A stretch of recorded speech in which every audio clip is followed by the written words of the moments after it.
Hola, ¿cómo están? Bienvenidos nuevamente a otro episodio más de este tu podcast Moviendo Piezas. En este episodio vamos a compartir con un gran invitado y no es para menos, es un árbitro internacional y lector de la Federación Internacional de Ajedrez. El gran árbitro con amplia experiencia en Olimpiadas, el maestro José Martínez. Muy bien, muchas gracias, árbitro Diego. Estoy muy bien. Aquí saludos a los amigos que están viendo desde el centro de México. Maestro, un poco para conocer su experiencia, su trayectoria. Yo sé que en este espacio que estamos compartiendo, muchos ya van a saber acerca de usted, acerca de su labor como árbitro, pero quizá otros compañeros que puedan estar conociendo un poco acerca del ajedrez no conozcan su larga labor, porque aunque hay muchos árbitros internacionales, como ya hemos invitado en algún momento a Hernán Olarte, hay también categorías y hay también pues rangos como lo es el Electro. De repente, maestro, en esta primera parte del podcast nos puede contar un poco acerca de cómo inició en el arbitraje, porque yo sé, y de repente muchos oyentes no lo saben, usted en algún momento jugaba ajedrez a un buen nivel, ¿no? Hasta que llegó un punto en donde dijo, no, quiero dedicarme al arbitraje o quiero ingresar en este entorno de lo que es el arbitraje. Bueno, te hago una breve reseña de cómo llegué a este espacio. Hace muchos años, estoy hablando de fines de los años 70. ¿Ok? Yo empecé a jugar mis primeros torneos de ajedrez. Y por supuesto no me fue nada bien en términos competitivos, porque uno cree que sabe jugar ajedrez y realmente no es así, sabe uno mover las piezas. En ese tiempo yo era un adolescente, tenía 15 años de edad. Ya. eh, y pues se queda uno con la espinita clavada de querer la revancha, jugar otro torneo, demás. Ujú. Y pues los organizadores me dijeron que no tenían tiempo de organizar otro torneo, que se hacía nada más cada año. Yo era estudiante de bachillerato, eh, y me dijeron que si tanto interés tenía, que ellos me enseñaban a organizar algún torneo. ¿Ok? Y les tomé la palabra y ellos me enseñaron las primeras nociones de reglamento, de pareo suizo, de ese tipo de cosas. Y el año siguiente, pues yo organicé el torneo, lo jugué, me pusieron otra paliza como jugador y demás. Eh, y bueno, posteriormente a eso, pues seguí preparándome como jugador, estudiando, teniendo más contacto con la teoría, un entrenamiento un poco más formal y fue progresando mi nivel. Llegado al nivel licenciatura, después del bachillerato, 3 años Ya. después, hubo ocasión de organizar algunos torneos en la universidad y con compañeros en la Facultad de Ciencias, que es donde yo estudié. Estudié la carrera de biología en su momento. Y pues me desarrollaba en un plano universitario, que es competitivo, pero no es, digamos, lo oficial de un país, que son las federaciones nacionales. Acá en México a eso le llamamos deporte federado. Posteriormente me invitaron, yo jugaba ya torneos abiertos y demás, me invitaron a ser un muralista. En aquel tiempo no existían los tableros DGT que ahora registran las jugadas electrónicamente y las transmiten por internet y demás, sino que en las grandes salas de torneo, en los primeros tableros había 4 o 6 tableros enormes en la pared y Ya. había una persona que los movía de acuerdo a como los maestros, las primeras mesas, estaban disputando su partida para que el público a distancia pudieran darse cuenta que jugaban. Claro. Entonces, me agradó esa situación en términos de que estaba en primera fila a ver a los jugadores más fuertes de ese torneo. En ese tiempo fue la Copa Ciudad de México, Ok. en mayo de 1992, más o menos. Y pues llegaron los apuros de tiempo, porque en aquellos años no existía el ritmo finish, no existían los ritmos de juego Fischer, o sea, con incremento después de cada jugada. Todo se jugaba con relojes de manecilla, relojes analógicos. Y en ese tiempo el árbitro en jefe del torneo, desesperado por conseguir más árbitros Ya. que controlaran los apuros de tiempo, es decir, que apuntaran las jugadas, que anunciaran si alguien había perdido por tiempo, por no haber llegado a la jugada 40 o 50, de acuerdo al ritmo de juego establecido en convocatoria. Ujú. Me preguntó que si yo sabía llevar un apuro de tiempo. Estaba yo como muralista, le dije que sí, me asignó una mesa, Ya. me supervisó y vio que yo sabía llevar un apuro de tiempo. Pasados los apuros, me dice: usted se queda como árbitro auxiliar, ya Ok. como muralista. Me consiguieron un suplente. El torneo terminó y el director del torneo me dice: oficialice usted lo que ya sabe, usted ya conoce de reglamentos. Le platiqué mi historia, que yo incluso ya arbitraba, pero en deporte estudiantil, no en deporte federado. Para ese tiempo, hacía muchos años que en todo México no había cursos de arbitraje, no había posibilidad de titularse, y entonces él me anunció que iba a haber un curso de arbitraje que él iba a dar. Ese director de torneo eventualmente fue mi maestro de arbitraje, muy conocido en nuestro continente americano, el árbitro internacional Jorge Vega Fernández. Muy conocido. Hace Muy conocido, la verdad. poco más de un mes fue el presidente continental de la Confederación de Ajedrez de América. Y entonces, eventualmente yo tomé un curso, me titulé en los niveles de rango nacional, digamos. En ese tiempo el primer nivel era árbitro oficial, después le seguía otro nivel, árbitro nacional, y después árbitro internacional. En ese tiempo no existía el nivel de árbitro FIDE hasta principios de los años 2000, hasta el siglo XXI apareció ese título. Ah, o sea, es relativamente reciente. Sí, árbitro FIDE es relativamente reciente. Ah, ya, ok. Entonces, yo en 92, 93 me titulé como árbitro oficial, en 94 me titulé como árbitro nacional, y en 96 llegué a nivel de árbitro internacional, sin pasar por árbitro FIDE, porque no existía ese título en esos tiempos. Ah, ok, pero sí Entonces, había el AI, que era como ya un título internacional para poder arbitrar, ya de mayor rango. Ok. exactamente, exactamente. Entonces, yo en Ereván, Armenia, en el Congreso de 1996, obtengo el nivel de árbitro internacional. Hace ya, pues, poco más de un cuarto de siglo. O sea, Y, ya tenemos unas cuantas horas de vuelo en y este ese tema. punto es interesante, maestro, porque muchos pueden escuchar, ok, esa trayectoria de árbitro y escuchar en el Congreso se aprobó mi título. Usted, para lo que muchos no saben, ¿sí? Y le voy a contar una experiencia, porque justo mi mentor, así como también tuvo su mentor usted, que era el gran árbitro internacional, Vega, eh, fue usted, ¿no? Con usted también yo me titulé como árbitro FIDE en un seminario aquí en Perú. Y creo que una de las cosas más emocionantes o más anecdóticas que tengo, entre muchas otras, fue cuando, y corríjame si me equivoco, eh, hay una parte del handbook en donde sale su nombre. Bueno, hay algunas partes. Entre las muchas cosas que he desempeñado, yo fui 10 años miembro de la Comisión de Árbitros de la FIDE, de 2010 a 2020. Que, Entonces, bueno, y esta comisión, eh, maestro, o sea, a eso iba. Quería primero consultarle. ¿Cómo funciona? Y le pregunto porque justo para que puedan saber, usted ha estado en posiciones en donde no solamente en la comisión de árbitros, por ejemplo, ¿cuál es su labor? No es solamente como en la que tenemos nosotros árbitros que tratamos de aprender de repente de memoria las reglas y aprender los procesos para poder aplicarlas en los torneos. La comisión de árbitros pues tiene una labor un poco más exhaustiva, más profunda. ¿Cómo es esa labor? sí, la Federación Internacional tiene varias comisiones donde participamos árbitros.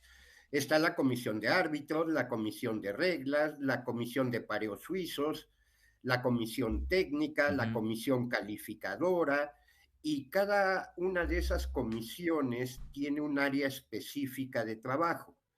En el caso especial de la comisión de árbitros, es la encargada de las reglas de titulación de los árbitros para reconocimiento internacional. Hoy día, para poder obtener el título de árbitro FIDE, de árbitro internacional, y teniendo el título de árbitro internacional, aparte hay varios niveles, hay 4 niveles que hay que ir avanzando, de definir las reglas de cómo avanzar en esos niveles, y cuando algún árbitro de alguna parte del mundo solicita moverse de un nivel a otro, hay que revisarlos si cumple con los requisitos para obtener ese nuevo nivel.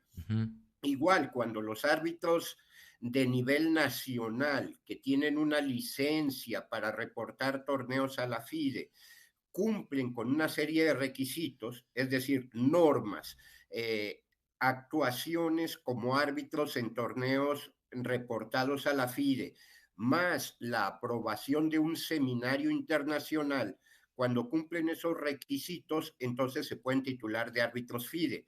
Ese tipo de solicitudes de títulos internacionales o de nivel internacional, y de la educación, los seminarios, el contenido temático de esos seminarios, las evaluaciones y demás, todo eso lo trata la comisión de árbitros. También, aunque no propiamente esa comisión es la responsable de escribir cada 4 años la actualización de las leyes del ajedrez, que es el reglamento base, el reglamento tronco del arbitraje, quien es responsable de esas leyes del ajedrez es la comisión de reglas. Pero internamente, los árbitros miembros de otras comisiones podemos emitir opinión, dar sugerencias de qué cambios realizar, proponer redacciones y demás. Entonces, en la comisión de árbitros básicamente trata de trabajar en los niveles de árbitros y también, en su caso, de sanciones. Dentro de la comisión hay subcomisiones especializadas, ¿no? Hay una comisión de ética que se encarga de situaciones penosas en donde los árbitros no cumplen profesionalmente su trabajo, y pueden emitir sanciones, ¿no? Entonces, básicamente ese es el trabajo de la comisión de árbitros de la FIDE, ¿no? Y esa comisión tiene una relación cercana justamente con el Congreso. Usted me comentaba que antes, obviamente, de llegar a ese puesto, que es bastante interesante y que me gustaría comentarle un poco más, al momento que usted presenta su documentación para el árbitro internacional, hay un Congreso que lo tiene que verificar, observar para poder aceptarlo.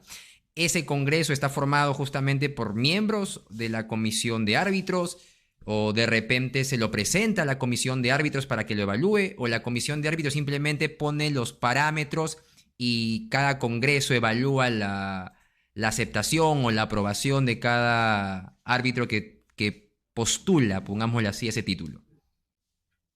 Bien, no nada más con la comisión de árbitros, sino con todas las comisiones. Estas se integran por un presidente, un secretario, que son definidos por el presidente o el comité ejecutivo de la FIDE.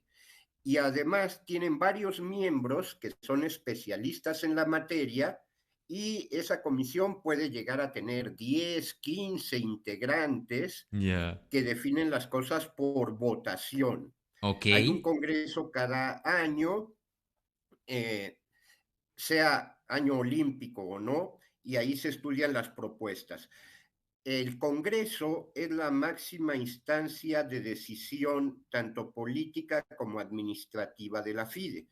Entonces, la comisión de árbitros y todas las demás comisiones, si quieren aprobar algo política y administrativamente, tiene que pasar el visto bueno del Congreso.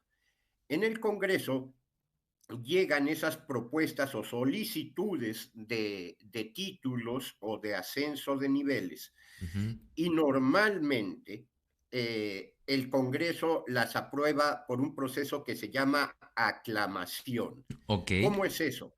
El presidente de la comisión de árbitros dice, fulano, el árbitro FIDE, Diego Ayala, solicita su título de árbitro internacional, hemos revisado su papelería y está correcta.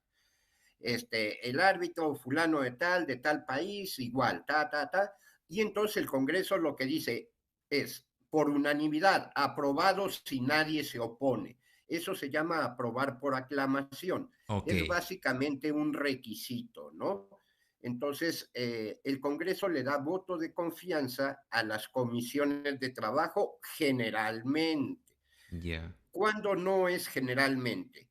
Cuando, por ejemplo, hay protestas de algunos otros árbitros internacionales o de algunas federaciones donde se cuestione el trabajo de determinado árbitro que está buscando obtener un título. Ok. Entonces, esos casos sí se estudian más detalladamente y no se aprueban por aclamación. Y si se Todos los presentan. demás casos, sí. Ya. O sea, y sí ha habido esos casos, maestro, en donde de repente alguna federación reclama o pone en cuestión, en duda, esta labor que puede estar generando el árbitro que está solicitando su título. Sí, sí, puede ser por las formas de trabajo del árbitro, comportamiento del árbitro o incluso no responsabilidad del árbitro, más bien responsabilidad del organizador Ujú. cuando se alteró, por ejemplo, el número de rondas, el calendario de rondas, Ok. cuando hubo pareos dudosos, eh, cosas que podrían afectar el reporte del torneo.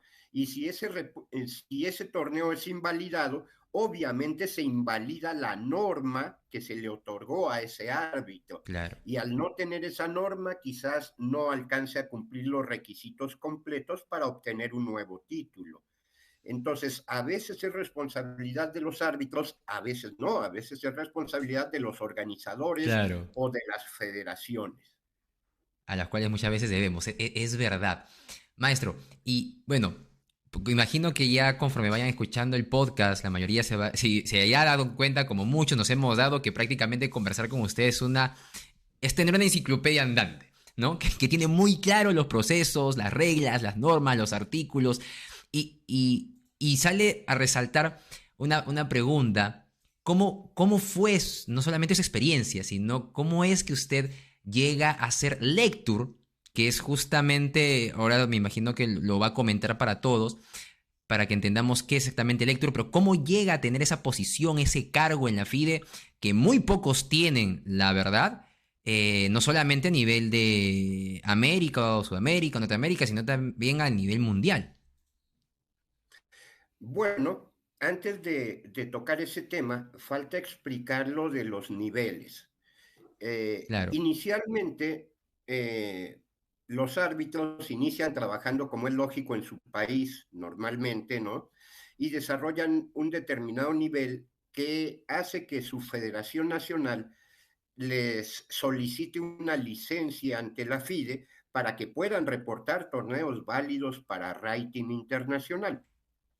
Después de que tienen varias actuaciones prácticas y presentan un seminario de arbitraje y obtienen una calificación aprobatoria de por lo menos el 80% con las normas prácticas que tienen que ser 3 torneos arbitrados y demás, entonces pueden llegar a árbitro FIDE. Posterior a árbitro FIDE, tienen que seguir haciendo normas en torneos cada vez más importantes, válidos, donde estén en juego normas de títulos internacionales para jugadores, maestro internacional, gran maestro, y entonces después de un tiempo pueden solicitar el título de árbitro internacional. Ahora, se está implementando un nuevo seminario que va a ser obligatorio para árbitros FIDE que pretendan ser árbitros internacionales. Hoy día todavía no existe, no está en práctica. Antes, para llegar de árbitro FIDE a árbitro internacional, solo había que hacer las normas, las actuaciones. Ahora la FIDE exigirá también un nuevo seminario más amplio para lograr el título de árbitro FIDE, más completo, y entonces podrán llegar a árbitro internacional. Que en su opinión es Cuando recién necesario, se maestro, ¿o titula no? usted, mande. Que en su opinión era necesario implementarlo para poder hacer ese salto de árbitro FIDE y árbitro internacional. Sí. ¿Cómo decirte? Eh, en el nivel de árbitro internacional Ujú. es, hay demasiada gente, hay árbitros que tienen un nivel completamente diferentes. Hay árbitros que conocen lo básico de las leyes, algo de sistemas de competencia, pero que no tienen el conocimiento teórico indispensable para ser árbitro internacional, y otros que son unas verdaderas eminencias que saben todo perfectamente, aparte no nada más de memoria, sino que lo entienden, lo saben aplicar, que es quizás más importante. Entonces hay muchos niveles dentro de árbitro internacional, y lo que busca la FIDE con esa obligación de presentar un seminario Mm. es tener un control del mínimo conocimiento que debe tener un árbitro internacional, que eso nada más se hacía para pasar de árbitros de nivel nacional a árbitro FIDE. Ahí sí era obligatorio un seminario. Ese seminario va a ser, ya está aprobado, ya es cuestión que se instrumente nada más, va a ser obligatorio para llegar de árbitro FIDE a internacional, y garantizar de esa forma la FIDE que ese que llega a árbitro internacional tenga un nivel adecuado de AI, de árbitro internacional. Entonces, sí, es una medida necesaria y positiva, por supuesto, desde mi punto de vista. Perfecto. Entonces Y bien, tenemos esas escalas, ¿no? Esas gradas en la escalera de arbitraje. sí, y una vez que llegas a árbitro internacional, empiezas con la letra D, D de dedo. Eres árbitro internacional categoría D. Conforme vas avanzando en tu currículum, empiezas a arbitrar campeonatos nacionales en tu país que dan posibilidad de títulos, luego regionales, luego sudamericanos o en mi caso norteamericanos, luego continentales, luego mundiales, olimpiada, mundial de ajedrez. Eso va formando tu currículum.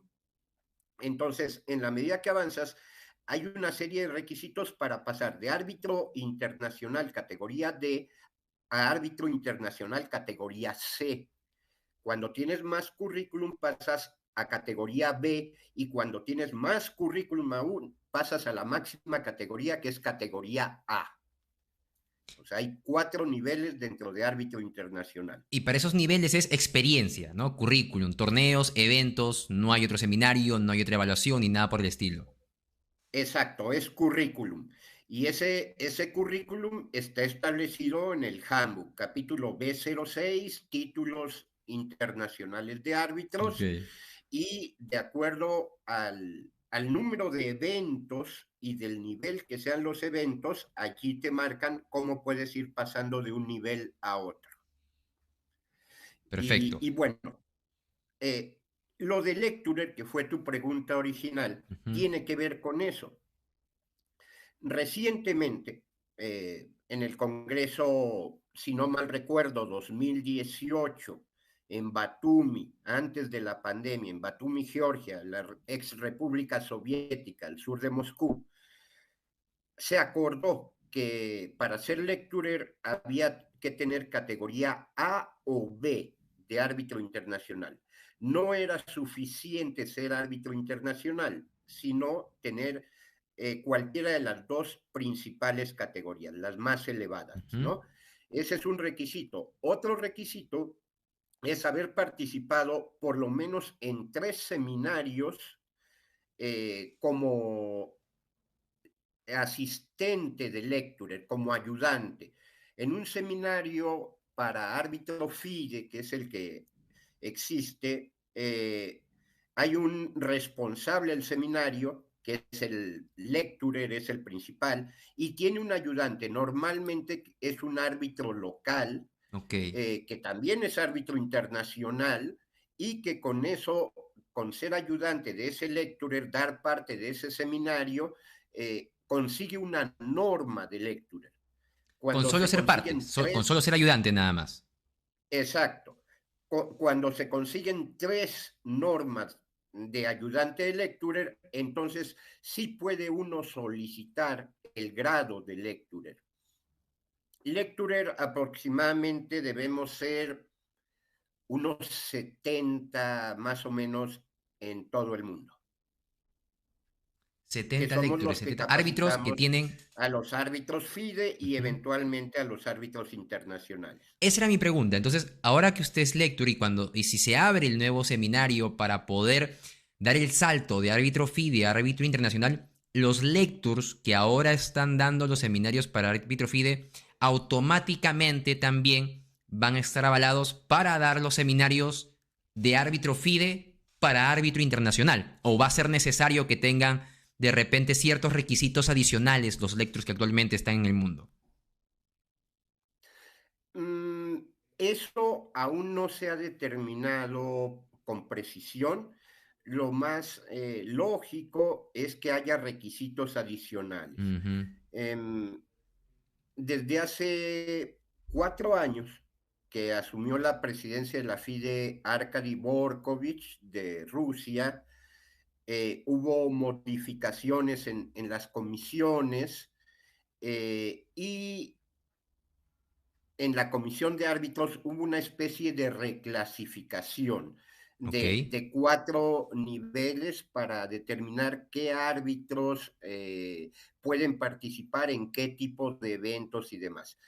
En su momento, esa comisión, la comisión de árbitros, que es la encargada de la formación de los árbitros, determinará las características para que un lecturer pueda dar los seminarios internacionales, o sea, para pasar de árbitro FIDE a árbitro internacional. Lógicamente, esos lectors ya tendrán el título de lecturer, Electus. ¿no? Y tendrán mínimamente que ser árbitros categoría A o B. Ok, perfecto. Entonces va quedando ya más claro cuál es el proceso de, ¿no? Porque si mal no recuerdo, usted llega a ser lector en el 2016 y para esa fecha usted ya había cumplido con ser árbitro categoría B, ¿verdad? Y creo que usted llega a ser A en el 2018. Sí, bueno, en mi caso, efectivamente, tiene razón. Yo me titulé como lecturer en el Congreso de Bakú, en Azerbaiyán, Ujú. donde yo estuve trabajando como árbitro también, como sector árbiter en la Olimpiada Mundial. Y en ese congreso, en Azerbaiyán, en Bakú, me otorgaron el nivel de lecturer. En ese momento, yo era árbitro internacional categoría D. A D, ok. Y eso no era por falta de currículum, sino porque en México teníamos un acuerdo interno. Ya. No nos parecía correcta esa clasificación de los árbitros internacionales A, B, C y D, porque pensábamos que no era equitativa, porque los árbitros de Europa y de Asia tienen muchas más oportunidades de Claro, hacer normas y desarrollar un currículum más amplio claro. y poder llegar a esas categorías. En América, en África, en Oceanía es mucho, pero mucho más difícil poder arbitrar mundiales o olimpiadas mundiales. Claro, eso es cierto, Eh, ¿verdad? Eso es cierto, independientemente de los conocimientos que tenga sí, cada y uno, claro. entonces internamente en México lo que hicimos en ese tiempo, yo era el director técnico de la Federación Nacional de Ajedrez de México, Ok. y acordamos con el presidente de la federación, que en ese tiempo era Raúl Hernández, que como una forma de protesta muda, ninguno de nosotros íbamos a meter nuestro currículum para ascender Categorías. en esas categorías porque no estábamos de acuerdo en cómo se habían planteado esas categorías. Ujú. Nótese, quien propuso eso fui yo, y quien tenía más currículum en México era yo. Ok, O sea, ya. yo era el más afectado, Ya. pero una cuestión de ética, de una cuestión de justicia, me pareció injusto para mis demás compañeros y en general para los árbitros de todo el continente. Claro, muy desequilibrado y desigual. Y así permaneció por varios años, hasta que hubo cambio en la Federación de México, cuando el nuevo presidente llega, pues empieza a meter a la FIDE el currículum de sus árbitros amigos. Ah, ok. Y entonces empiezan a subir de D a C y demás, ¿no? Y entonces ese acuerdo se rompió. Claro, entiendo. Y una vez que se rompió el acuerdo, entonces yo metí mi currículum. Claro, ya, en mi momento. Sí, metí mi currículum y entonces yo nunca pasé por ser árbitro internacional C ni por árbitro internacional B. Con mi currículum yo pasé de ser D a ser A, Ok. porque yo ya tenía arbitrado varias Olimpiadas mundiales, campeonatos mundiales, panamericanos, etcétera. O sea, mi currículum pesaba tanto que cumplía los requisitos de todos los niveles. O sea, siendo árbitro Entonces, internacional, categoría D, era, ya uno puede arbitrar estos eventos como mencionó justo la Olimpiada. sí, por supuesto, Condicionado a la experiencia también, como ¿no? hay niveles, en la Olimpiada hay una estructura, Ya. hay un chief arbiter, que es el jefe de todos los árbitros. Ese chief arbiter tiene dos deputy arbiters. Ujú, Uno formalmente lleva la rama varón absoluta y el otro lleva la rama femenina. ujú. Cada deputy tiene 4 o 6 sector arbiters. Ya. Cada sector arbiters tiene bajo su cargo 8, 6, 15 o hasta 20 árbitros internacionales que se llaman de match. Un árbitro de match, un match arbiter, se encarga de un enfrentamiento entre dos federaciones, entre dos países. Como ustedes saben, la Olimpiada Mundial es un torneo por equipos, Ujú. entonces son 4 tableros de un equipo contra 4 tableros de otro. Un match arbiter arbitra eso, 4 tableros por ronda. Entonces, un árbitro internacional clase D o un árbitro FIDE pueden ser árbitros de match, Ok. pero no pueden ser sector, menos deputy y menos chief. O Claro, sea, esto es toda una carrera con escalafones y niveles, ¿no? claro. También existe otra instancia dentro de la Olimpiada Mundial que se llama el TAP. El TAP es un grupo de personas que llevan toda la administración técnica de la Olimpiada. Ya. Ellos son los que hacen el pareo y dicen qué país juega contra qué país, quién lleva blancas, demás. Ah, o sea, Llevan los toda, árbitros de sector, los deputy, el chief arbiter, no hacen los emparejamientos. no. Ok. Hay un comité central que se encarga de los emparejamientos. Ese comité es el TAP. Son los únicos que manejan la computadora y la administración de toda la Olimpiada. ¿Y está formado por cuántos miembros? 4, 5 o 6, Ok. que son unas lumbreras, son súper especialistas, gente súper reconocida, destacada.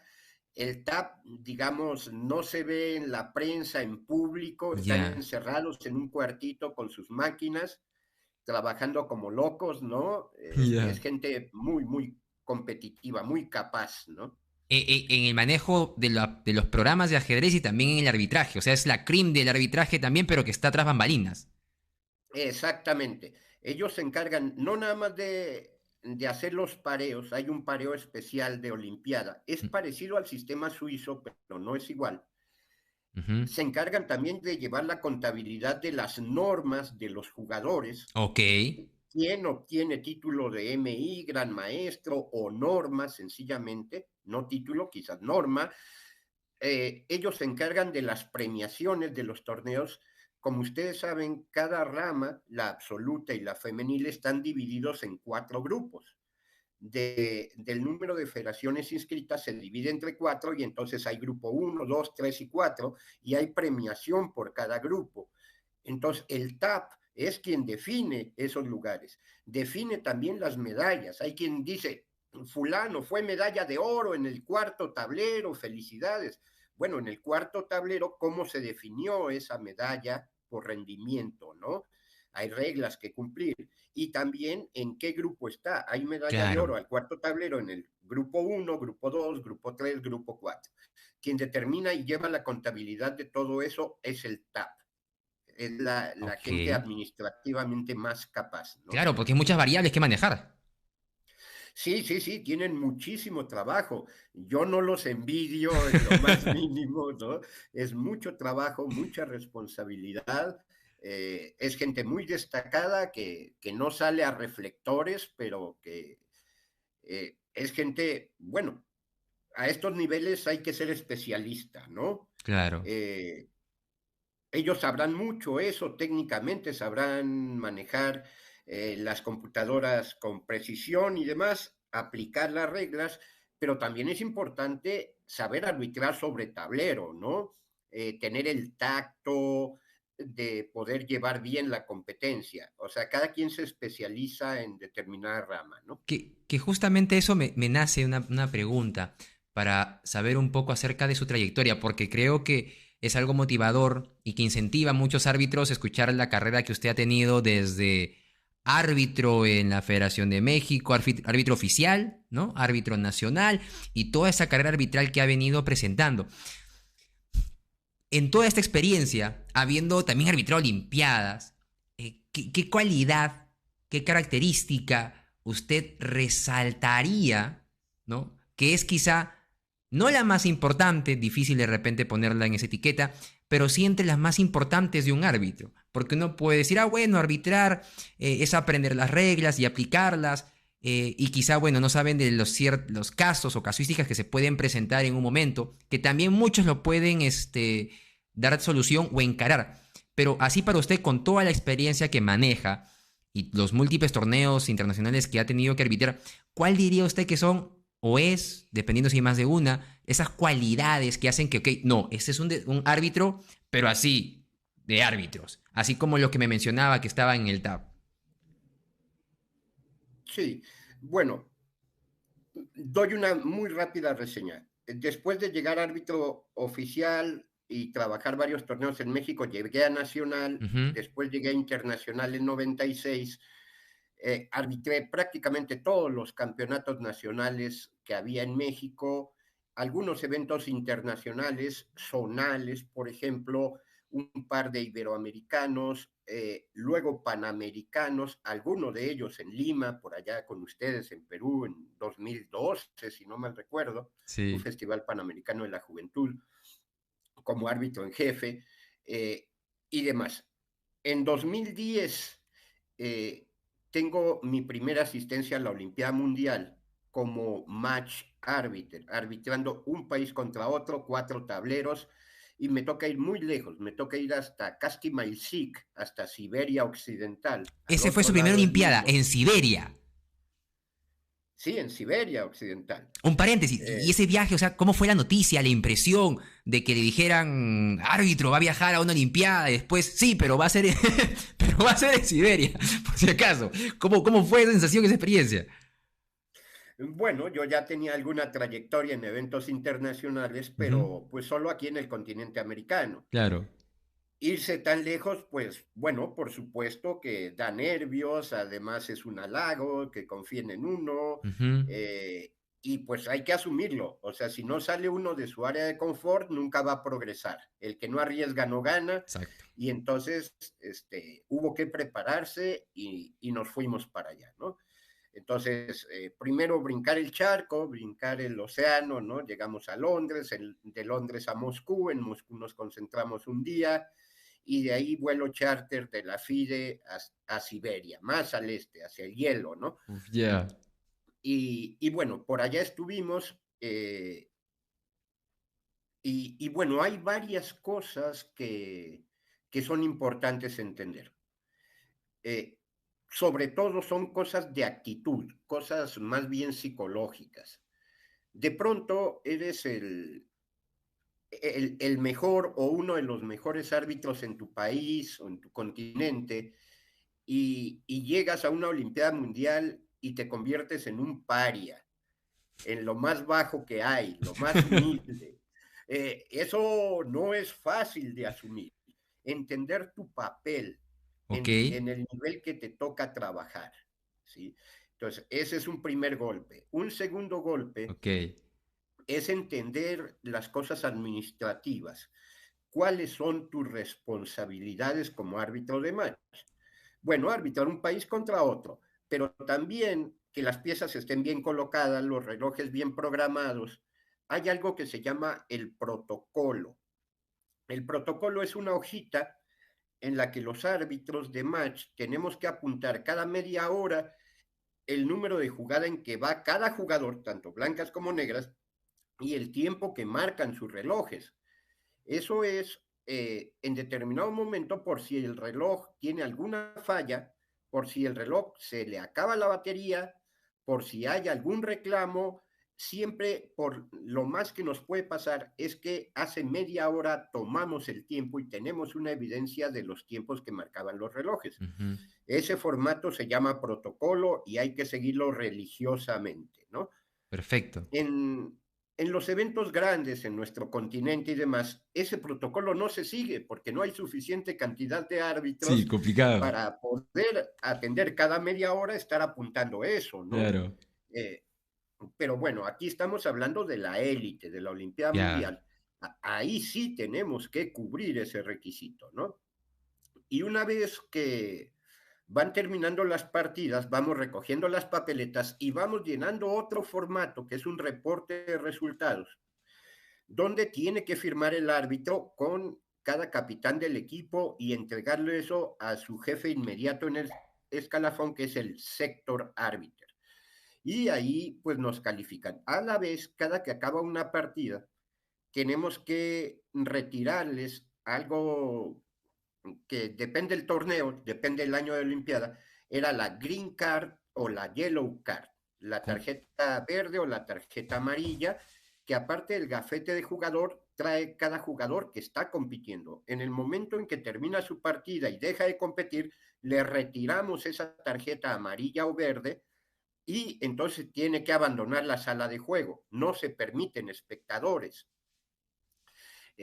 Bueno, entonces esa es responsabilidad del árbitro de match también. Ok, Cuando acaba la ronda y se firma el reporte de resultados, el árbitro de match le regresa las 4 tarjetas de jugadores al capitán de cada equipo para que al día siguiente puedan entrar a la sala de juego. Nótese que son 4 tarjetas nada más, no 5, aunque son 5 jugadores, hay un suplente. Entonces, cada equipo nada más puede ingresar a la sala de juego un capitán y 4 jugadores que son los que van a competir.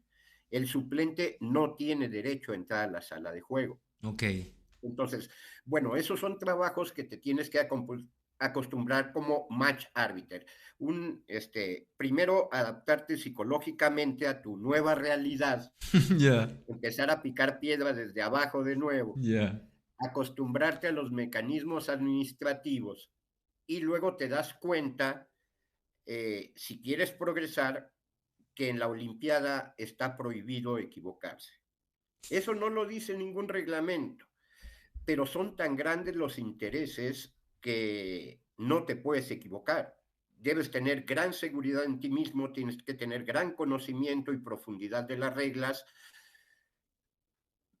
porque un error tuyo puede hacer que le quiten la beca a un jugador internacional en su país o que se pierda una casa o un automóvil que le van a dar de premio si hace una buena actuación o sencillamente el escalafón internacional de su país se ve afectado.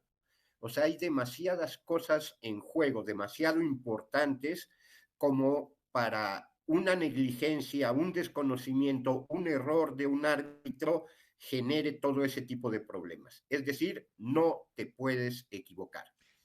La Por tensión que maneja supuesto, en la Olimpiada es muy diferente a los torneos que puedes manejar uno en su federación de manera nacional y demás. Esas 3 horas deben ser tensas, a pesar de que uno lo puede manejar, como usted menciona, ¿no? Esa parte de actitud para afrontar esa nueva situación.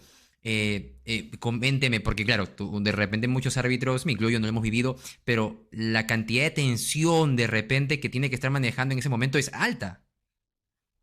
Sí, sí, por supuesto. O sea, aunque uno está arbitrando 4 tableros nada más, tiene un nivel de responsabilidad muy elevado. Realmente te pagan de acuerdo al nivel de responsabilidad que tienes, no tanto al trabajo a destajo que realizas. Claro. Un árbitro en su país puede atender 30, 40 tableros, que son 60, 80 jugadores, movido Ujú. de aquí para allá, además. En la Olimpiada nada más tienes 4, pero el nivel de Pero responsabilidad son es cuatro, muy sí, amplio. son los cuatro, ¿no? Son los cuatro. Sí, entonces no te puedes equivocar, no te puedes equivocar. Entonces uno tiene que asumir con mucha, mucha responsabilidad esa tarea que le dan de llevar esos 4 tableros, ¿no? Eh, Después tuve ocasión de ascender en el escalafón y en Bakú, en Azerbaiyán, y después en Batumi, en Georgia, fui sector árbiter, o sea, un nivel arriba, Y con más 15, 20 responsabilidad. árbitros internacionales bajo mi cargo. Eh, y pues el doble de países. O sea, estoy hablando de 30, 40 países involucrados en lo que yo llamaba mi corral, mi área, ¿no? Ya.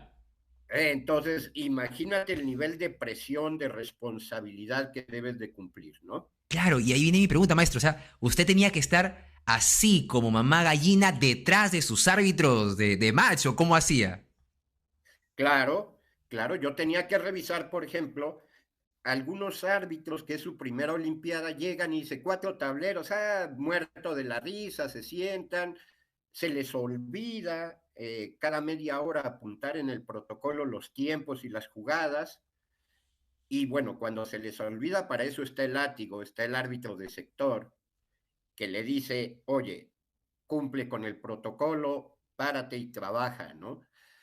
Ese árbitro de sector también recibe todos los resultados que recabaron los árbitros de match. Esos resultados tienen, primero, tiene que estar la suma correcta, el resultado tiene que coincidir con las papeletas, tiene que estar la firma de ambos capitanes, todo ese tipo de cosas antes de turnarlo al siguiente nivel, que es el deputy arbiter, O ¿no? sea, usted es el El segundo jefe filtro, es el de... primer filtro. El primer filtro. Exacto. Y el deputy tiene que revisar a sus 4 o 5 sectors antes de pasárselo al chief. Oh, Y el chief tiene que revisar todo eso uf, antes de pasárselo al TAP. Y el TAP, como hay varias copias de la papeleta, claro. eh, hay una copia que va directa al TAP. Entonces, el TAP cruza la información que le manda el deputy con la información que recibió directamente acabando cada partida, de tal forma que ese sistema evita al máximo que haya errores. La verdad que sí. Imagínate Es, que un match, en lugar de que se reporte 2-2, es reportado 2,5 a 1,5, se altera el pareo y las consecuencias que ello representa, ¿no? Por como te digo, hay demasiado en juego en una Olimpiada Mundial, es el prestigio de un país completo, ¿no? Entonces, ese tipo de estructura se hace para evitar al máximo los errores, que no haya errores, ¿no?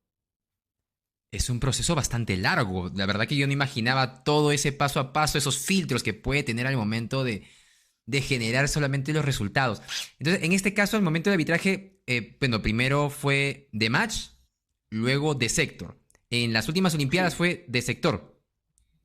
No, en la última fui de match de nuevo, Ah, ok. porque de nuevo no estuve de acuerdo en una clasificación interna que hizo la nueva administración de la FIDE con Borkovich. Ujú. Y la nueva comisión de árbitros eh, hizo una estructura, pidió el currículum de cada uno de nosotros para clasificarnos quién podía llevar qué tipo de eventos. Ok. Y por supuesto yo no les envié mi currículum, ¿no? Ya. Por supuesto que no. Ya. Entonces, al no estar en un determinado estándar, no era elegible como sector árbitro. Claro. Entonces, directamente el que era presidente de la Comisión de Arbitraje, Laurent Frey de Francia, me mandó un mail y me invitó a participar, pero como match arbiter. Yo consulté a mi presidente continental y él me dijo que era conveniente que yo asistiera. Ya. Eh, Estoy hablando de principios de este año. Nosotros esperábamos que la Asamblea Continental para elegir al nuevo presidente de América fuera allá en Chennai, en la India, y entonces yo acepté ir como match arbiter. Por supuesto, por una cuestión curricular, me dieron un trato especial Ok, llamémosle así, de árbitro de match. ok. Entonces yo prácticamente me la pasé arbitrando el primero y segundo match de la rama femenil de la Olimpiada. Donde hay más responsabilidad y más presión. Claro, estaba en la mesa uno sembrado el equipo de la India, el equipo local, aparte la India es una potencia ajedrecística, Claro. y pues ahí llegaba Ucrania, Polonia, Estados Unidos, las demás potencias, ¿no? Entonces, Bueno, mirándole mm, en perspectiva, le habrá dado una tranquilidad y le habrá quitado un peso de encima inmenso a su, a su árbitro de sector, ¿no? Habrá estado más tranquilo, podrá haber conciliar mejor el sueño. claro, uno a determinada edad entiende que en la vida nada es gratis. Por un lado, pues yo estuve saliendo en muchos videos de YouTube, coberturas de la Olimpiada, batallando con la prensa, los fotógrafos y demás, Ah, caramba. porque obviamente era la parte de arriba, ¿no? Donde estaban las estrellas, ¿no? Donde yo Claro, estaba claro, claro. arbitrando, que es una carga adicional, o sea, no nada más hay que controlar a las jugadoras, sino que hay que controlar a la prensa, ¿no? Y darles el Eh, tiempo, escuchar las preguntas, qué sé yo, y a veces que encararlas, ¿no? Sí, hay un tiempo, hay un reglamento, ¿no? Ok, Que dice cuánto tiempo de iniciada la ronda pueden tomar fotos con flash, y después de ese tiempo tienen que salir, excepto los fotógrafos que son o de la FIDE o de los patrocinadores de la Olimpiada. Eso sí tienen derecho a ok, estar todo el tiempo sin flash, pero son más discretos y es mucho menos gente, ¿no? ok. Entonces, eh, bueno, sí está uno en los reflectores, sí es un, una distinción que lo pongan a uno en el match 1, en el match 2, ¿no? Que son los más importantes, pero por otro lado es más responsabilidad, más Claro. presión. Yo me imagino Como con te qué dolor digo, de espalda terminará, habrá uno terminado cada aprende que en la ronda. vida, sí, uno aprende que en la vida nada es gratis, o sea, sí estás bajo los reflectores, estás con la prensa, pero tienes un nivel de responsabilidad mucho más alto. No es lo mismo que te equivoques, en donde se define quién se lleva la Olimpiada Mundial, te equivoques en la perrera, por allá atrás, donde se matan a mordidas, ¿no? Y hay mates de pastor y eso, ¿no? Entonces, Claro, es por más tibio, me imagino la supuesto, cantidad de las presión. consecuencias Pero, de un error son diferentes, ¿no? pero me imagino que con la experiencia ya uno va asimilando mejor esa presión, ¿no? O sea, ya su primera Olimpiada imagino que habrá sido súper Claro. tensa, aparte de emocionante y de la experiencia habrá sido súper tensa, pero ya en una segunda o tercera como que uno ya va asimilando mejor la presión y va encarando mejor el momento y el contexto y la situación en la que se da. O siempre la tensión y la presión es la misma. No, bueno, la presión y la tensión es la misma. La forma en que lo asimilas y lo administras es diferente. Entre más experiencia tienes, lo manejas de mejor manera.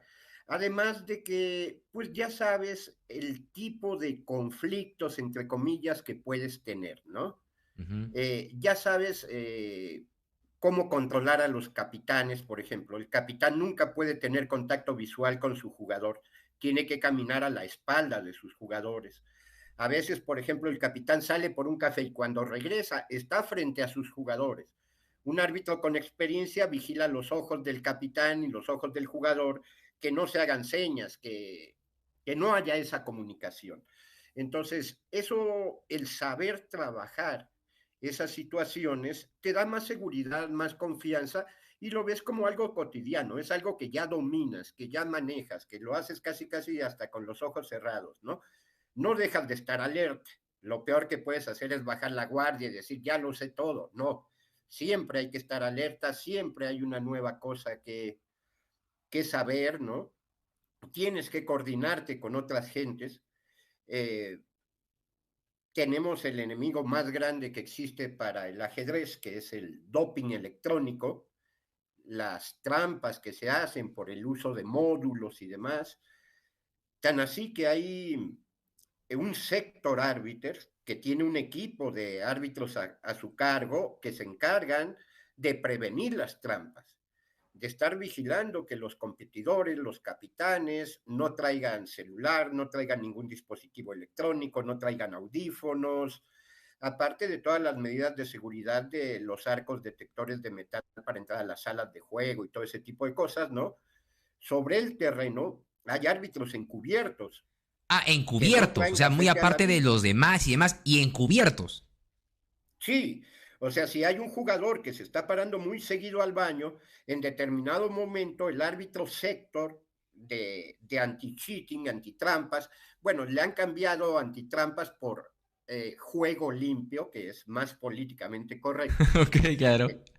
Eh, sí, ya no es antitrampas, es ahora la Comisión de Juego Limpio. Por si acaso, ¿no? Por si Este, acaso. pues le encarga a uno de sus árbitros que vaya y siga hasta el baño a ese jugador. Pero no ha sido declarado como árbitro. O sea, ese árbitro encubierto, nadie sabe que es un árbitro. O si es un árbitro que Eh, está ya previamente mencionado y que, bueno, hace esa labor. Sí, no es reconocible. Puede ser, los jugadores pueden creer que es un voluntario, que es alguien de comité organizador, que es Ok, alguien de ok. público, que es alguien que tiene una función ahí, pero no, es un árbitro y es un árbitro encargado de antitrampas. Ok.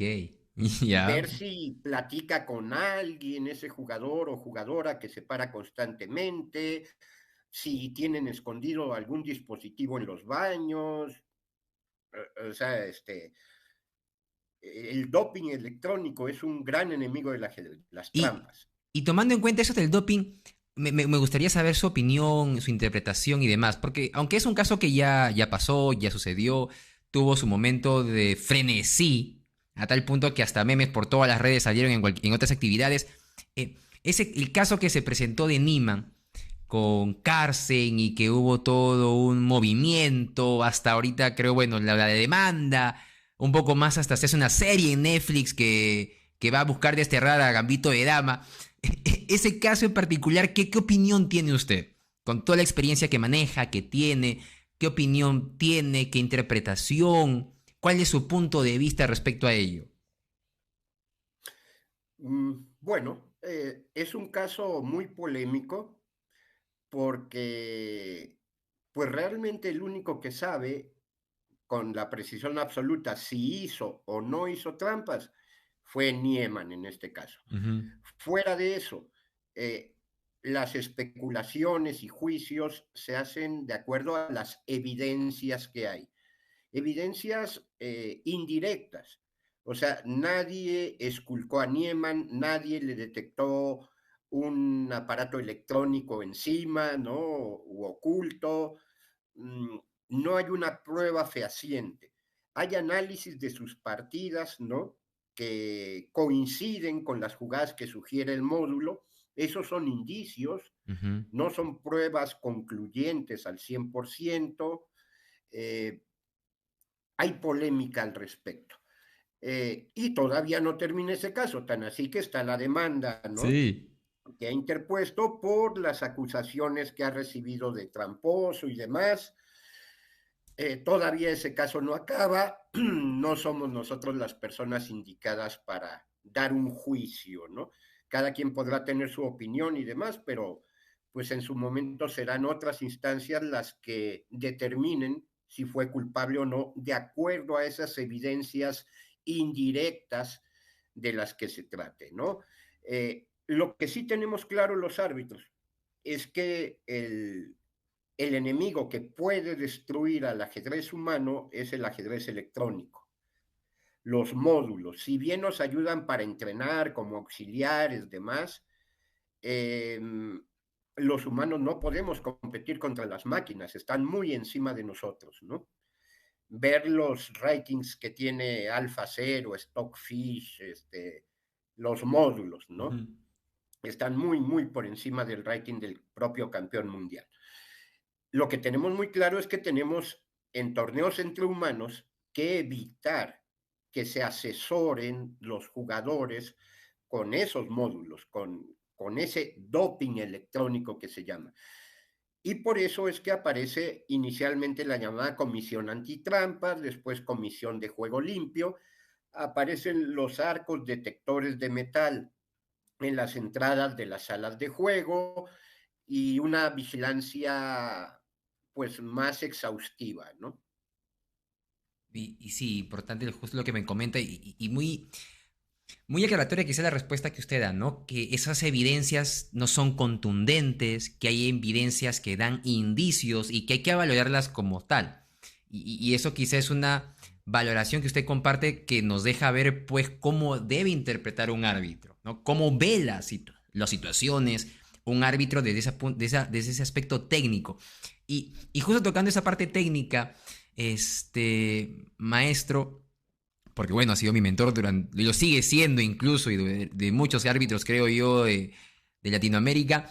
Hay un caso así en particular, ya yendo de repente a casuísticas, porque ha sido bastante compartida, por lo menos en redes acá en Perú. En el WhatsApp, en el Facebook, ha sido bastante compartida. Y viene acá a preguntarle, porque creo que muchos se van a interesar. Justo le mencioné a muchos colegas que vamos a tener este espacio. Y esta pregunta, perdón, esta pregunta. No, esta tienes que preguntarle. Muy aparte de esta pregunta tienes que hacerle, porque está así caliente y les te queda dudas. Es con respecto a la obtención de un título directo.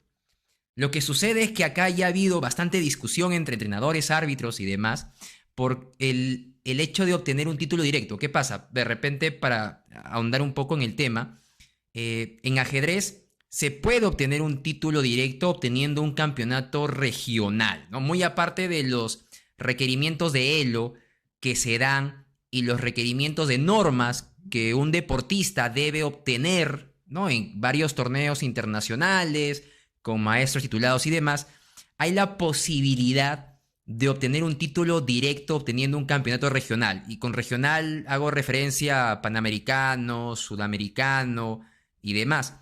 Y estos títulos directos son desde candidato a maestro, maestro FIDE e incluso creo que hasta maestro internacional. Y se ha presentado este caso acá en Perú en una publicación y han habido bastantes tesis, antítesis, comentarios que 2017 que cambió y no cambió. ¿Cómo viene esta situación de los títulos directos que se pueden obtener por un campeonato regional? ¿Vienen condicionados al Elo? ¿No vienen condicionados al Elo? ¿Hubo cambios? ¿No hubo cambios? ¿Cómo está esa situación, maestro Martínez? Para que podamos salir de la duda ya de ese suceso anecdótico que está pasando acá en Perú. Ok. En Perú y en todo el mundo. Es un tema muy polémico. Ahí quien se encarga de eso es la comisión calificadora. La comisión calificadora de la FIDE es la encargada de títulos de jugadores, o sea, gran maestro, maestro internacional, maestro FIDE, candidato a maestro y sus contrapartes femeninas, ¿no? Okay. Woman Grandmaster, Woman International Master, Woman FIDE Master, Woman Candidate Master. La comisión calificadora es la que se encarga, cuando un jugador solicita un título internacional, de revisar que cumple los requisitos.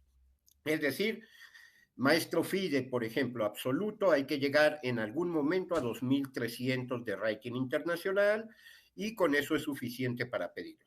Maestro internacional y gran maestro, aparte de tener un ranking mínimo, 2.400 para MI y 2.500 para gran maestro, en el caso de títulos absolutos, aparte hay que hacer normas, actuaciones sobresalientes en torneos que tienen reglas, que tienen que participar 4 países, por ejemplo, que tiene que haber determinada cantidad de maestros internacionales y grandes maestros jugando, determinada cantidad de jugadores con rating internacional, normalmente 80%. Y entonces si hace una actuación, un performance, un TPR, Tournament Performance Rating, eso es TPR, entonces adquiere una norma. Y cuando llega a 27 partidas válidas en sus varias normas que hizo, entonces puede pedir el título. Esa es la forma histórica y normal de titularse. Después apareció los títulos automáticos. Ahí está el punto de debate. Exacto. Pero el que aparezcan los títulos internacionales automáticos tiene sus razones de ser. La razón de ser es hacer más atractivos los eventos, pero a la vez se ha bajado la calidad, se han desprestigiado los títulos.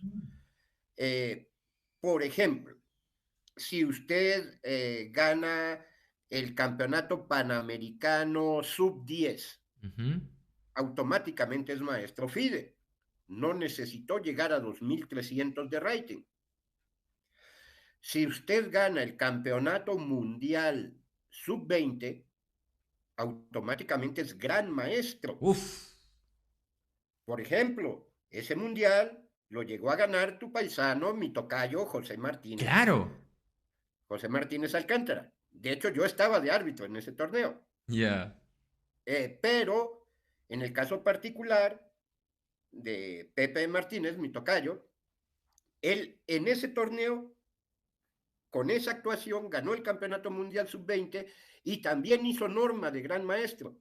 Y esa era la norma que le faltaba para titularse. Ok, preciso, ¿no? Hubo bastante coincidencia en ese aspecto. Se titulaba porque se titulaba. Se titulaba automático como campeón mundial sub-20 o se titulaba por haber obtenido su tercera norma de gran maestro y ya había llegado, por supuesto, hacía tiempo a 2.500 de rating. Entonces, claramente tenía la fuerza, pues, de gran maestro ya en ese tiempo. Ese mundial fue en Montevideo, Uruguay. Bueno, y me tocó la suerte de estar de árbitro ahí. Entonces, bueno, a Pepe yo lo conocí precisamente en Lima, cuando yo era árbitro en jefe de un panamericano, un festival panamericano de la juventud, ¿no? Llegó una señora y me dice, oiga, ¿usted es José Martínez? Le digo, sí. ¿Usted es el árbitro en jefe del torneo? Le digo, sí. Me dice, pues mire, este niñito, mi hijo, también se llama José Martínez. Entonces, José Martínez en ese tiempo, Alcántara tenía menos de 12 años, estaba en sub-12. Entonces, ya te imaginas hace cuántos años fue eso. Bueno, ¿sí se escucha bien? Sí se escucha. Ok, entonces, los títulos automáticos aparecen para darle más peso, más interés a los eventos. Más llamativo, o sea, para invitar a que participen. Sí, los jugadores, sobre todo en categorías infantiles y juveniles, es controvertido si conviene darles premios en efectivo. Hay quien no está de acuerdo en darles dinero a los primeros lugares, a un sub-8, sub-10, sub-12.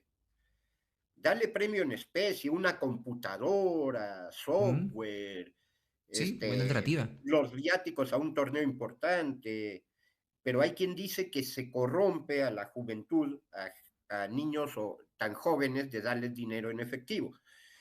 Entonces, inventan lo de los títulos automáticos. Ok, ya. Pero eso tiene un gran defecto. Devalúa. El gran defecto es que tú que hablabas de los regionales, hay excelentes jugadores en Sudamérica, Perú, Brasil, Argentina, Uruguay, Colombia, hay varios países que tienen jugadores extremadamente fuertes y en las categorías infantiles y juveniles también.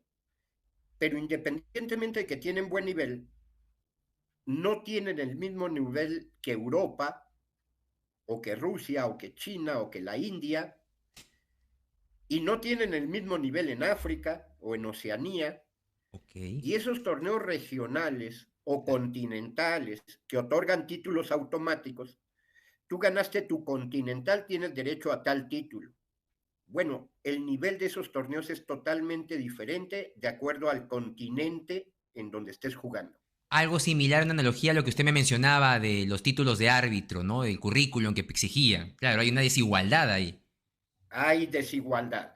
Ujú. Entonces, por ganar un continental, acá en América te dan, o en África te dan un título que para ganar ese título en Europa o Uf, en China o en Rusia es mucho, mucho, mucho más complicado. claro. Entonces, ¿qué ha hecho la FIDE? Después de que se crearon esos títulos internacionales y después de esa serie de observaciones, ¿no?, que se les hizo de las desigualdades, la FIDE lo que ha decidido sí es hacer algunos cambios y es condicionar la emisión de títulos. Ya. O sea, antes Por- se cumplía Antes lo que tú usted nada menciona. más obtenías un lugar, ganabas el torneo, o eras segundo o tercero. Si eras medalla de plata o bronce en un torneo, tienes derecho a tal título. Wow. Y era automático. Ahora no. Ahora te ponen, digamos, ganas un torneo y la tabla del artículo 1.24 del capítulo B01 del Handbook, que habla de títulos internacionales, te dice que tienes derecho al título de maestro FIDE. Y en el articulado de B01 te dice, sí, siempre y cuando llegues a 2100 de rating. Ya, ¿y eso Entonces desde qué año tienes se ha derecho a dado, ese maestro? título. ¿Mande? ¿Desde qué año se ha dado? Eso tiene pocos años, que será unos 4 o 5 años, Aproximadamente poquito más, 2017, quizás 6. 2018. Sí, sí, sí. Lo que pasa es que se nos atravesó la pandemia y con la pandemia se paralizaron muchas cosas. Ya. Entonces, bueno, pero sí se ha ajustado. Entonces, tienes derecho a ese título de maestro FIDE, pero no apareces en la lista de rating como maestro FIDE. Cuando llegas a 2100, entonces sí se te activa tu título. Es decir, es una medida para garantizar un mínimo nivel que debes tener para ostentar ese título, para no desprestigiar ese título. Si bien no te exigen el 2300, ¿no?, que requiere de nivel Claro. para titularte de maestro FIDE, al menos te piden 2100, digamos. Y así con los demás títulos. Un título automático de MI tienes que llegar a tal rating. Un título automático de GM tienes que llegar a tal rating, ¿no?, más elevado. Es una forma de controlar la calidad del título. Claro, pero esa normativa, por ejemplo, no puede ser.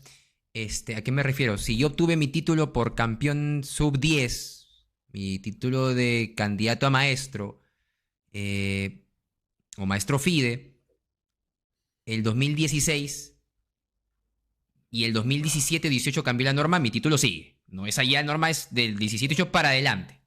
La exigencia es para los que saquen el título del 2017-18 hacia adelante. Las leyes, las normas, no pueden ser retroactivas. Esa es la palabra. Ajá. Sí, entonces, en 2016 tú hiciste los merecimientos que te marcaba el reglamento, cumpliste con el reglamento, tenías derecho a ese título, punto. Que las reglas hayan cambiado, ese ya no es tu problema. No te pueden aplicar una regla de hoy en día hacia el pasado, pues sería injusto. Exacto. De todas formas, ese tema sigue siendo polémico, ¿no? Eh, si es bueno o no dar los títulos automáticos. Mm, tiene puntos positivos, tiene puntos negativos, depende del ángulo que lo veas, ¿no? Claro, creo que ningún extremo es bueno, ¿no? Ese primer extremo que mencionaba usted de dar el título de manera directa sin condicionales, pues sí hay una cierta, no sé si decir devaluación con respecto al título, ¿no? Como por ejemplo yo hablaba justo con Alberto López, el maestro FIDE Alberto López, que es Ujú. árbitro también FIDE, alumno de usted, y él comentaba, ¿no? Cuando salió esta noticia empezó a decir, me he matado jugando, siendo maestro FIDE, no, ahora ya siento que mi maestro FIDE ya no vale tanto, ya voy a tener que sacar el MI, porque si no ya no me siento tan fuerte. Claro, aquí en México, a fines de los 90, principios del siglo XXI, se implementaban empezaron los títulos automáticos. Y México es un país muy grande, entonces nosotros somos una subzona en sí mismo. Somos parte de la zona 2.3 de la FIDE, Ya, que es México, Centroamérica y el Caribe, pero a la vez cortita. somos México exclusivamente en la zona 2.3C. Y entonces, jugando puros mexicanos, podía haber títulos automáticos Ah, de claro, maestro FIDE y maestro claro, internacional. Y mucha gente se tituló en esos torneos. claro, una Y los oportunidad que de se nacionalizarse titularon, mexicano. mande, Una bonita sin oportunidad haber para extranjeros, nacionalizarse puro mexicano. mexicano. Sí, así empezaron los títulos automáticos en esa época. Ya. Y los que se habían titulado, llegando a 2.300 de rating para maestro FIDE, llegando a 2.400 para, y normas para MI y demás, Ujú. despectivamente hasta la fecha, muchos de ellos les llaman maestros FIDE o maestros internacionales de papel a los que ostentan esos títulos automáticos. Ya. O sea, los mismos organizadores ponen algunos candados, ¿no? Antes decían, se le da hospedaje en habitación doble a los maestros internacionales y hospedaje en habitación sencilla a los grandes maestros como apoyo de comité organizador. Pero para evitar a esos maestros internacionales de papel, Ujú. ahora ponen eso mismo, pero con un rating mínimo de tanto. Claro, Eh, ok. o sea, aquí en México tenemos maestros internacionales que tienen menos de 2.000 de rating hoy en día. Ah, caramba. Ok. Sí, sí, sí, sí. Entonces, o maestros FIDE de 2.000 de rating, cosas así. O sea, eso lo generó en su momento cuando entraron los títulos automáticos sin ninguna restricción de un nivel. Entonces, mucha gente se tituló, pero no tenían en ese momento y hoy día tampoco tienen el nivel. Ok. Bueno, Y primero, eso, anecdótico lo que menciona. sí, y Porque bueno, lo mismo eso que ha pasado genera allá, al parecer confrontamiento acá entre los pasó y mismos uf, ha sido jugadores, ¿no? bastante mencionado en las redes. Y anecdótico porque, por un lado, uno lo ve también como una oportunidad, ¿no? Cuando usted me contó eso, yo dije, caramba, me voy a México, me caso con una mexicana y título ven a mí, ¿no? Título ven a mí. Pero ahí vemos cómo se va adecuando el entorno, el mercado, el contexto, ¿no? Y empiezan a poner ciertas condiciones en base a ese, no sé si llamarle, bueno, error de mercado, ¿no? Que esos MI que de papel, como usted menciona, que pueden generar cierta confusión o bajarle el valor a esos MI que han llegado a 2400.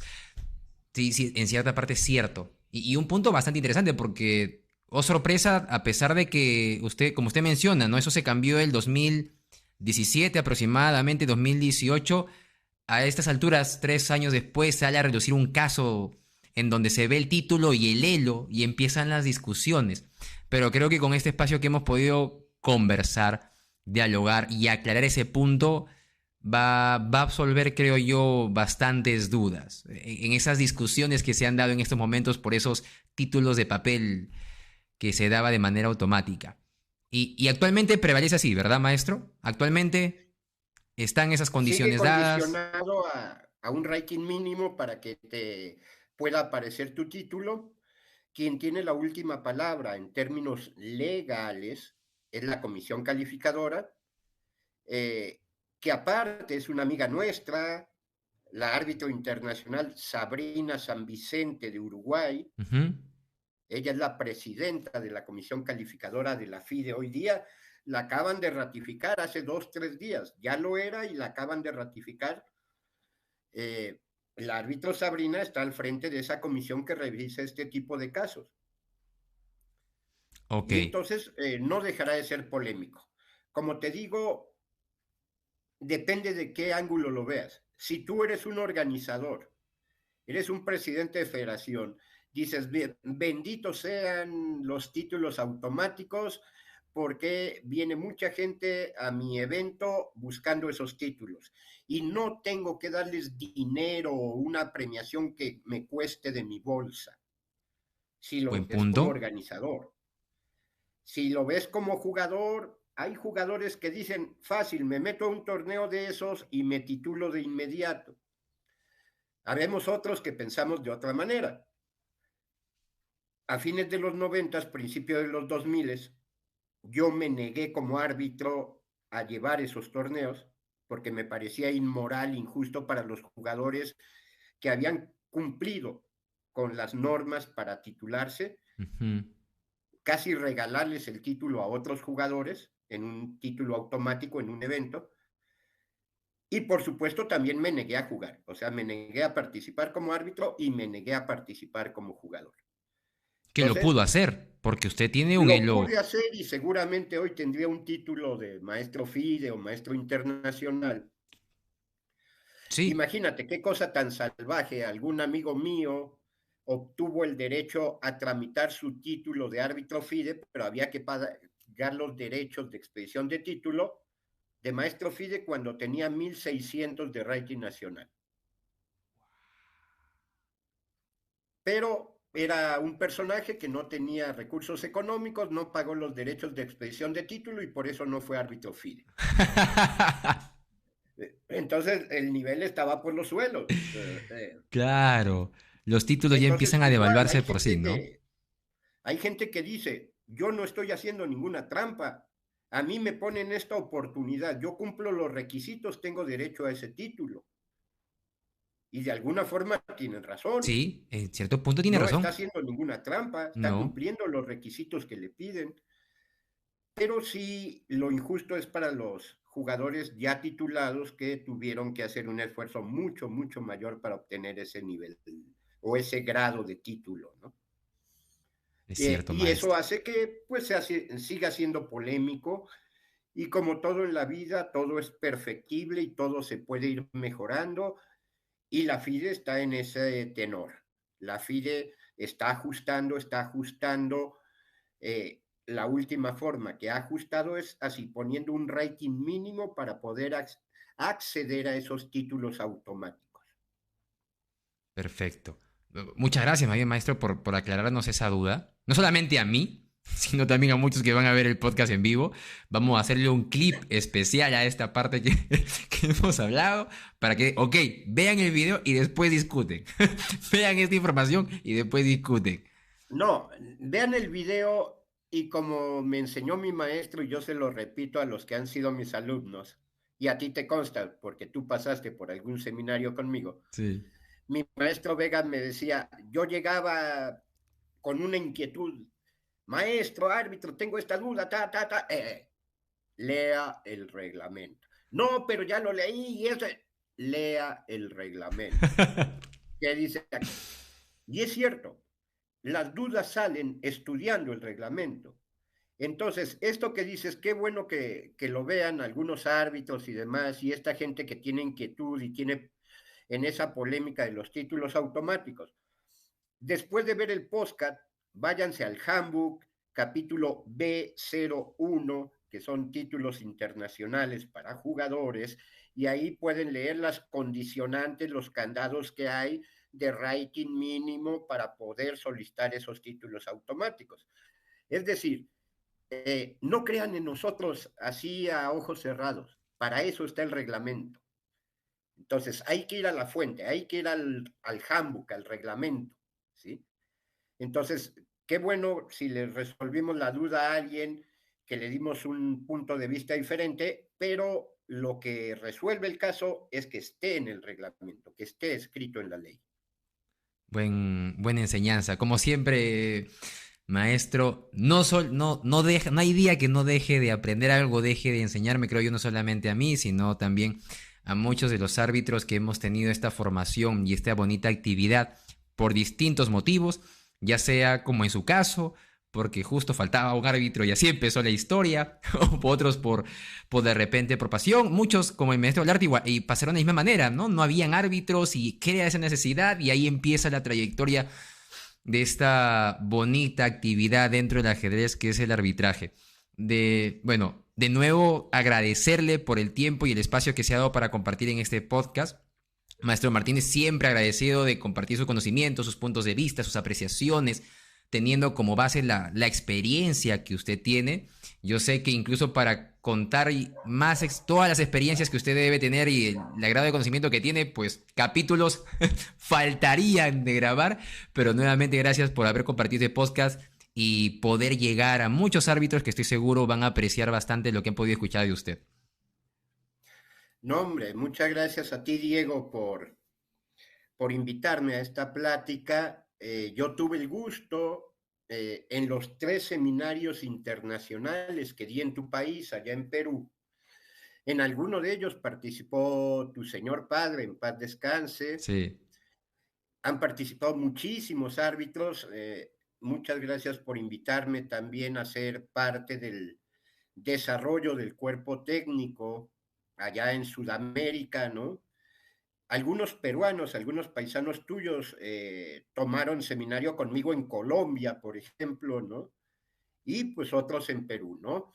También he dado seminarios en Chile, por ejemplo, y pues eso también me lo enseñó mi maestro, ¿no? Mi maestro siempre me dijo que hay muy pocas características que nos diferencian de los animales. Y una de esas características exclusivas del ser humano es la forma en que transmitimos conocimiento. Y entonces, ni mi maestro ni yo tenemos ningún interés en que nos llamen animales. Entonces, por eso tratamos de transmitir nuestro conocimiento y eso a la vez nos hace más humanos. Ahora entendemos por qué esa capacidad y habilidad de usted para poder llegar de manera tan sencilla con los temas arbitrales, maestro. Soy un tipo con suerte, he tenido un enorme maestro que me ha enseñado mucho del arbitraje y de la vida en general. Y creo que eso se ha replicado en esta nueva generación de árbitros y creo que hablo por todos al decirle muchas gracias por esas enseñanzas. De verdad, gracias de nuevo por haber participado y bueno, ya con esto ya estamos finalizando el podcast y ya nos estaremos viendo en otro episodio. Nos vemos y muchas gracias, maestro Martínez. Claro, gracias a ustedes, que estén muy bien. Nos vemos. Hasta luego.